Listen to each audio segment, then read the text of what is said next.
If you've worked long enough, you've seen a specific kind of disrespect at work. It's not loud. It's not obvious. It's subtle, and that's why it's so effective. A joke in a meeting, a sarcastic comment in the group chat, a smirk while you're presenting, someone cutting you off like you don't exist, or a dismissive. That's interesting said in a way that clearly means you're not serious and you feel trapped. If you respond too strongly, you're labeled emotional, difficult, or unprofessional. If you stay quiet, they learn you're the easy option and they do it again. Then you get home and you replay the moment. You write the perfect response in your head, but the room is gone and the moment has moved on. Here's the truth. Professionalism is not silence. Professionalism is clarity. You can be calm and still have boundaries. You can be polite and still be untouchable. Today, I'm giving you 6 calm workplace responses. They're short, clean, and effective. They won't ruin your image. They won't create drama, but they will teach people quickly that you have standards. If you've ever been interrupted, undermined, or mocked at work, comment "work" right now. This is your line in the sand. In the workplace, respect runs on signals.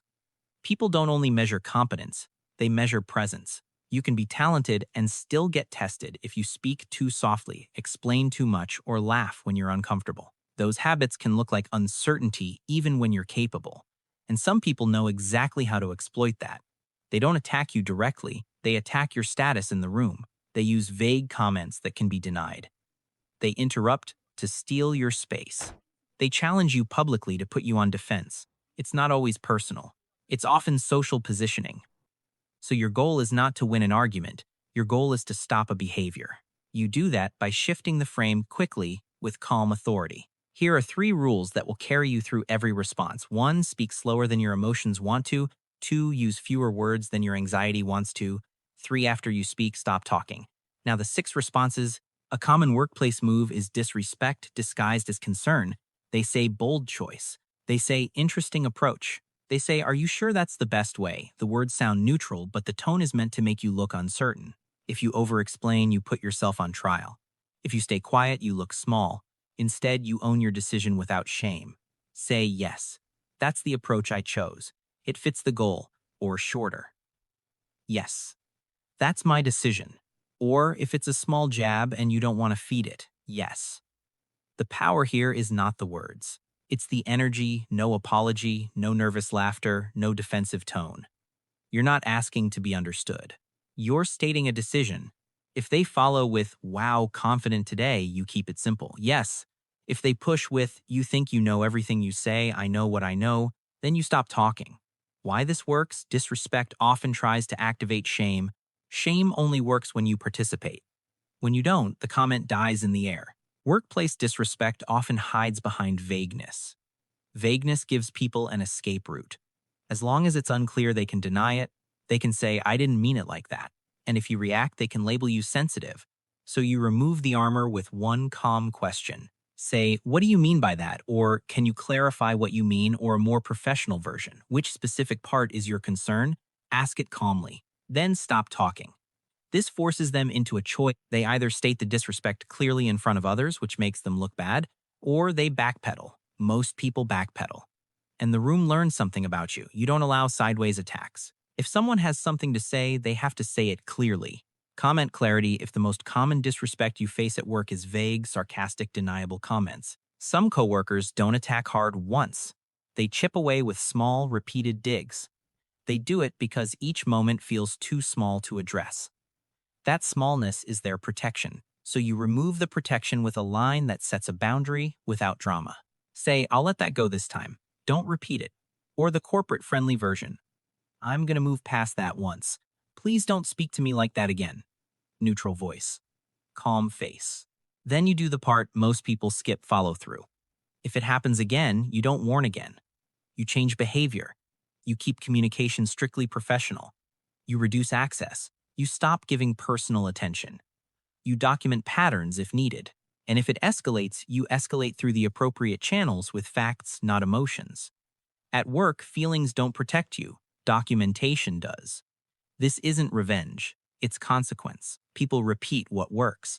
When disrespect stops working, it stops repeating. Interruptions are one of the most common workplace power moves. People cut you off, talk over you, and steal the floor. If you retreat every time you train them that your voice is optional. So handle it calmly. Let them finish. Don't compete for volume. Then say got it. Now let me finish my point. Or, okay, I'm going to finish what I was saying. Or the shortest version, I'm not finished. Then continue exactly where you left off. No apology. No nervous laugh. No, sorry, You're not requesting permission. You're claiming your space. If they interrupt again, you repeat the same move. Same words, same tone. The calmer you are, the more powerful it is. Because you're not fighting. You're simply refusing to be moved. Sometimes, disrespect comes as a public challenge designed to put you on defense. They ask questions that aren't really questions. They're trying to make you look unsure. If the question is truly about the work, answer the work. But if the tone is meant to undermine you, you shift the frame. Say what specifically concerns you about this approach, or which risk are you most worried about, or what outcome are you aiming for? With that question, this does something strategic.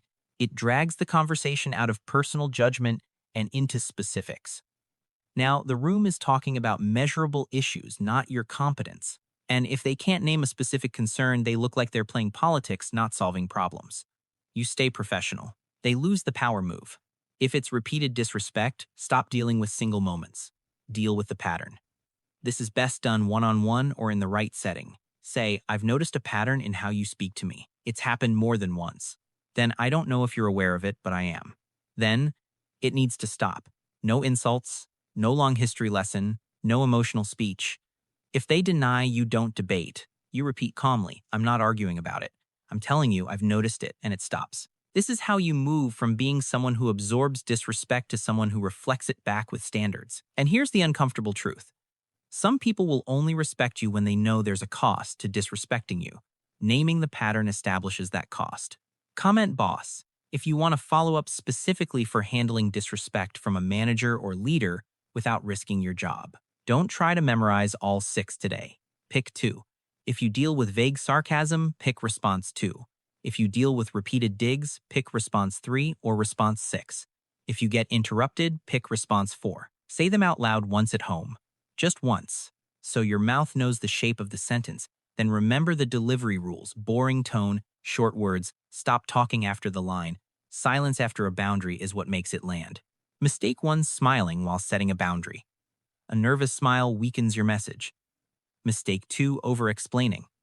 Explanation invites debate. Debate makes you look unsure. Mistake 3, warning without follow-through. If your behavior doesn't change, your words become empty. At work, consistency builds reputation. 2 or 3 calm corrections are enough to change how people approach you. You don't need to be loud to be respected at work. You need to be clear. These 6 responses don't make you rude. They make you someone with standards. Respect is not a reward for being quiet. It's the minimum requirement for access to you. When you stop giving your peace away for free, people become more careful with you. Not because you became aggressive, because you became consistent. Comment the number you'll use first 1 through 6. And send this to one coworker who keeps getting undermined and never knows what to say.